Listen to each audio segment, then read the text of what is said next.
precisas: homicidio y encubrimiento, asesinato y encubrimiento de un joven, de 4 personas, un joven y 3 adolescentes. Realmente un hecho conmocionante que la justicia está investigando. Habrá novedades seguramente la semana que viene. Vamos ahora a nuestro móvil con Carla Ricciotti para entender cómo se puede proteger una república, la división de poderes en un año en que está debatido también ese tema. Muy buenas tardes, Carla. Estamos con el constitucionalista Andrés Gil Domínguez. Muy buenas tardes. ¿Qué tal, Luciana? Buenas tardes. Sí, y para entender un poco más de estos temas que vos decías y poner el foco, por ejemplo, en lo que pasa con el juez Ramos Padilla y con el fiscal Stornelli, ¿no? Un fiscal que se ha negado reiteradas veces a comparecer ante los llamados diferentes del juez para esta causa y que ha sido nuevamente citado. Ahora pidió que se lo aparte al fiscal Stornelli. ¿Cuál es la posibilidad, doctor Domínguez, de que esto sea efectivo, ¿no? De que se lo aparte finalmente a Stornelli, de que sea recusado? ¿Y por qué esta negativa reiterada del fiscal a presentarse a declarar?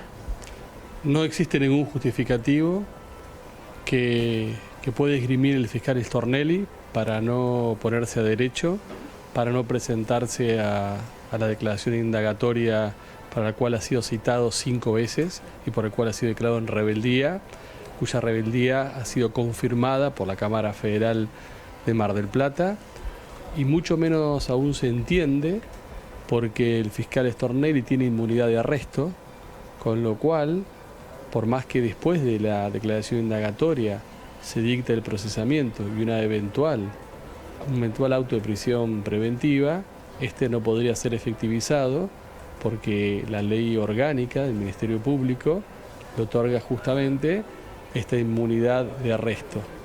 Y esta inmunidad de arresto, interpretada ampliamente por el alcance de otra ley, que es la ley, la mal llamada ley de fueros, que en realidad es la ley de inmunidad de arrestos, no solamente para diputados y senadores, sino también para otros funcionarios, ha sido interpretado de forma amplia, de manera tal que se entiende que esta inmunidad también cubre la imposibilidad de hacerlo comparecer al fiscal por la fuerza pública a prestar declaración indagatoria.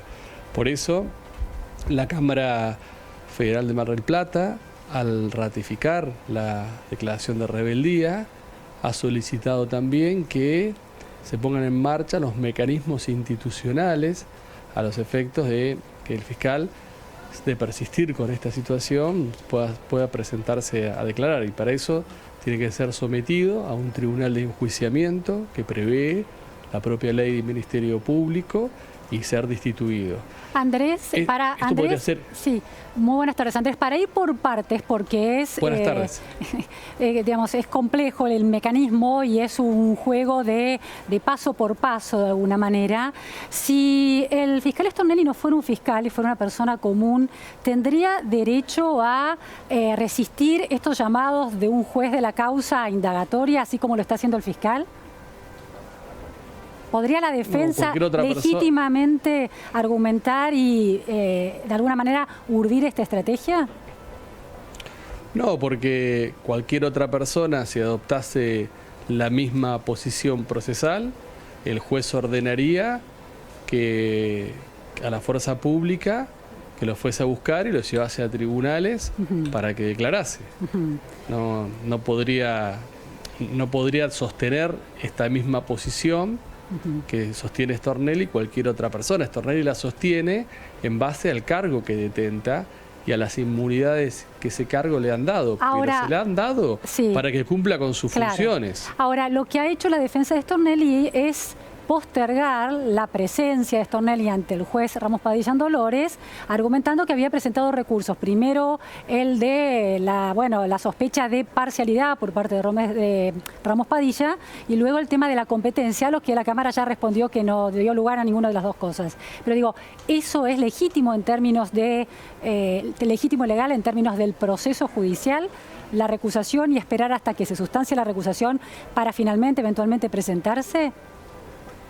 No, porque el planteo de incompetencia, eventualmente un planteo de recusación injustificado o con poco sustento, no da lugar a que una persona no se presente a declarar, porque eventualmente se tendría que presentar a declarar ante el otro juez que sigue sustanciando la causa hasta tanto se resuelva la recusación. Pero todos estos planteos fueron rechazados por el juez de la causa y fueron ratificados. Entonces, tanto ¿por qué? El planteo de incompetencia. Sí. Andrés, entonces, ¿por qué todo este proceso que hay para poner en cuestión a un servidor público, en este caso un fiscal, que no cumple con un llamado a indagatoria, por qué se espera a la quinta vez si desde la primera ya estaba en falta? Porque el juez ha tenido o ha contemplado una situación de cierta tolerancia, habida cuenta de la investidura del fiscal Stornelli, y lo llamó a declarar en sucesivas oportunidades y después lo declaró en rebeldía. Esto es, con una total desvinculación del proceso que va a seguir sin que el fiscal Stornelli pueda ejercer su derecho de defensa porque se declaró rebelde y no está a derecho. Andrés, el debate judicial se ve atravesado, y sobre todo este año que es un año electoral, por suspicacias políticas de un lado y del otro lado de la grieta, que bueno, en la que Argentina está instalada.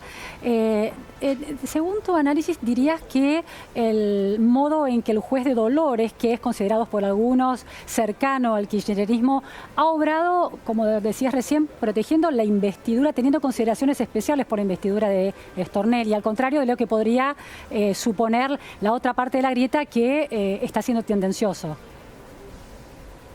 Sí, el juez Ramos Padilla hasta este momento ha hecho la interpretación más amplia posible de la ley de inmunidad de arresto, ha tenido el mayor respeto posible por la investidura de fiscal de Stornelli y ha actuado con mucha razonabilidad y mesura a la hora de adoptar determinadas decisiones, porque en ningún momento él le pidió al Procurador General la destitución de Stornelli, sino que le solicitó que adoptase las medidas que considerara conducentes a los efectos de que Stornelli declarase. Claro. No es que en la solicitud que le hace a Casal directamente le pide que le inicie el proceso de enjuiciamiento de destitución.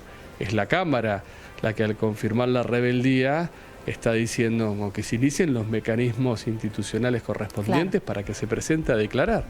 Es que no hay ninguna justificación, ni procesal, ni constitucional, ni aún política, para que Stornelli no se presente. Mucho más espejado esto con la imagen de una expresidenta, actual candidata a vicepresidenta, con un alto caudal de aceptación social, que el otro día se puso a derecho y fue a escuchar la acusación en la causa de vialidad. Estamos hablando de la expresidenta Cristina Fernández de Kirchner. Entonces, uno espeja esa conducta procesal con la conducta procesal de Stornelli, realmente la asimetría es notable.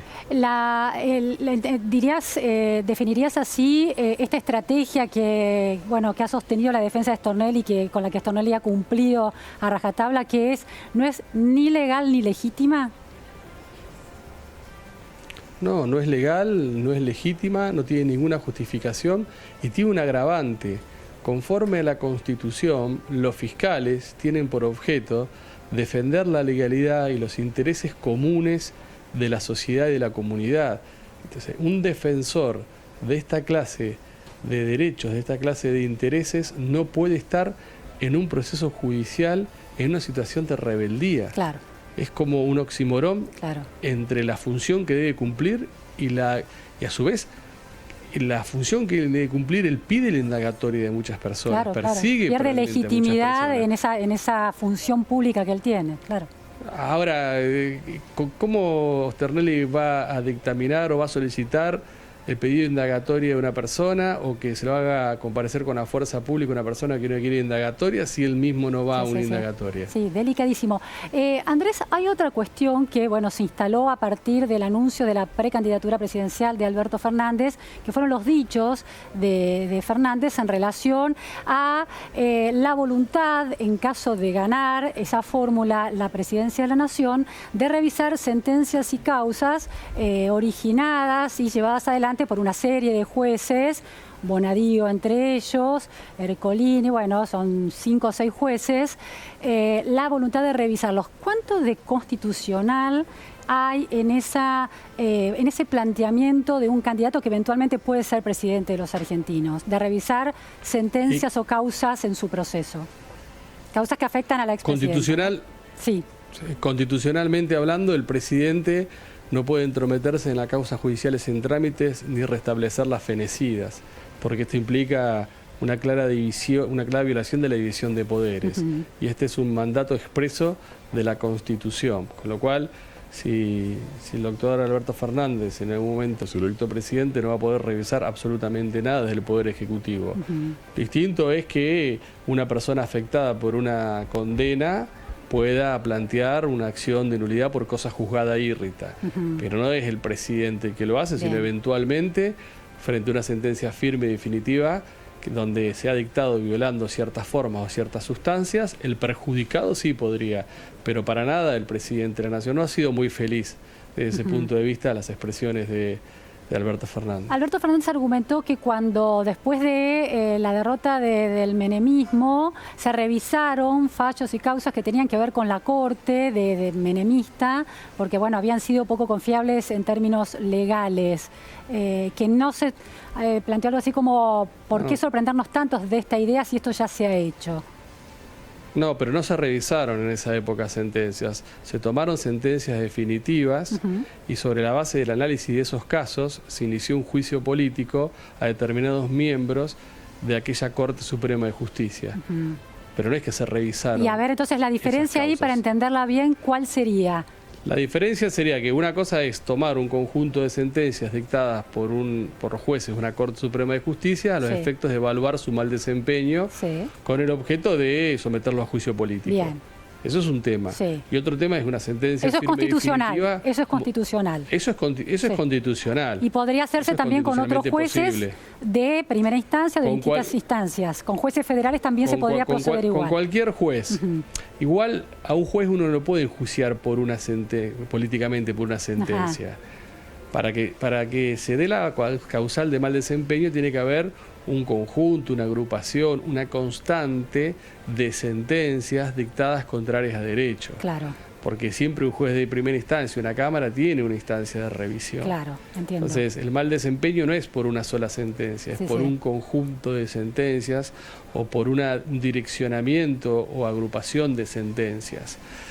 Por eso se sucedió con algunos fueron destituidos y otros jueces frente al juicio político renunciaron. Pero lo que no se cambia es la sentencia, es la diferencia que establece. Pero lo que no se cambia es la sentencia. Solamente la puede pedir alguien que ha sido perjudicado por esa sentencia. Y en ese caso el juicio político al juez destituido le sirve como prueba de que hubo una irregularidad en su sentencia. Depende, porque puede haber, una sentencia puede dar lugar al mal desempeño, pero no a la cosa juzgada írrita. Porque la cosa juzgada írrita uno tiene que demostrar que en esa sentencia el juez actuó con dolo o las formas básicas del derecho de defensa fueron vulneradas o un error grosero, que se condenó a una persona por un testimonio de una persona que en ese momento estaba muerta, entonces nunca lo podría haber dado y esa era la única prueba de cargo. Eso es la cosa juzgada írrita. Ahora, el mal desempeño es, bueno, ya está la sentencia definitiva, pero la forma en que se resolvió es contraria de derecho. Última cuestión, Andrés, otro de los cuestionamientos políticos que hay sobre la Corte. ¿Qué mecanismos tiene la Constitución en Argentina para revisar los fallos de la misma Corte? Los fallos o el desempeño de los jueces que integran la Corte Suprema. No, los fallos ninguno, porque la Corte Suprema es la máxima y última intérprete de la Constitución. Una vez agotados los recursos de jurisdicción interna, uno puede interponer denuncias ante los órganos de aplicación e interpretación de los tratados sobre derechos humanos, en ciertos tratados. La Comisión Interamericana para llegar a la Corte Interamericana. Ahora, el mal desempeño mediante el juicio político, donde la Cámara de Diputados debe acusar con 2/3 de sus miembros presentes y la Cámara de Senadores puede absolver o destituir con 2/3 de los miembros presentes. Bien, muchísimas gracias, Andrés, por todas estas aclaraciones de esta lógica de la división de poderes que es clave en la Argentina del presente y del futuro. Muchas gracias, Carla Ricciotti, por estar allí. Gracias, muy buenas tardes. Muchas gracias, buenas tardes. Nos vamos ahora a un corte en la repregunta Noticias a Fondo y enseguida